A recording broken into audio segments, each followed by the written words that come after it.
Hi there, my name is John Stevens, pastor of Zion Lutheran Church in Oregon City, Oregon, and we're part of the ELCA, and welcome to Dollar Store Children's Sermons, where we take a look at the lectionary texts and we tie them to an item from the Dollar Tree. This is for the narrative lectionary, and we are looking at Psalm 84 and Romans 6, 1-11. Sorry, I've been talking. I just got done with a funeral, and so my throat's a little dry. Probably could cut that out, but no, that's the way I live. Coffee. All right. This is the second week in the series on the sacraments. And last week when I made the narrative lectionary, I made it just a little bit ago, but when I made it, I didn't realize we were connecting it to the sacraments, though it's still, what I said there still applies, that the promise of God, it's God's promise to us. Always. God's always coming to us. And that is, today, so we're talking about Holy Communion. Last week was on baptism. And the sense that it's always God's gift to us. That it's not our gift to God. It's God's gift to us. Grace being showered upon us, grace being fed to us. It is God's gift to us. So what I'm looking at for this week's children's sermon, it's looking at Psalm 84 and Romans 6, and there's a phrase in the Psalm, I believe. If it's not, it's in the other one. It's in Romans. But a phrase in the Psalms where it really resonates that being in the presence of God is joyful. Being in the presence of God fills us with joy. And I started thinking about our happy place. Whenever I go to Dave's Killer Magic Shop, which was named because of Dave's Killer Bread, but has nothing to do with it. It's in Vancouver, Washington, Dave's Killer Magic Shop. Great magic shop. If you like sleight of hand and you're in the area, go to the website. He's getting a commercial here and he doesn't even know it, but I love it. Whenever I go there, I tag it as my happy place because I go and I just like being there. And so, like, I might, from the Dollar Tree, I might grab a deck of cards and talk about, this reminds me of my happy place. Or a deck of cards reminds me of my happy place, which is the cabin, and being around the table, and having my family there, and we play a game of cards, and drawing us together, and it's my happy place.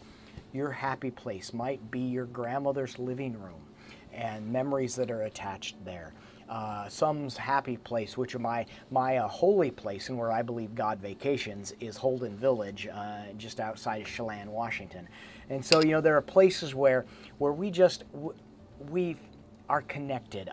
A friend of mine used the phrase lately of, that's my heart's home. And I love that image. That's where my heart lives. And so this idea of our happy place, we can then pull that into the church where at communion, at the communion rail, or as we receive bread and wine, as we receive bread and grape juice, that's our happy place. And it's God's gift of grace for us. Now, in our congregation, we commune everybody. Anybody that comes to the rail, anyone that comes up that wants communion gets it. And we've got infants that parents will have them commune. We've got 2-year-olds that receive communion. We have, my kids who are now 12 and 14 have been receiving communion since the day they could breathe. So in our congregation, talking about that communion, that place at the rail, receiving God's gifts, is for everyone. That speaks broad and wide. So one of those things where you can talk about maybe translating a communion about how everyone has a place at the table. Dan Erlander has a great book called A Place at the Table, looking at how God welcomes us all.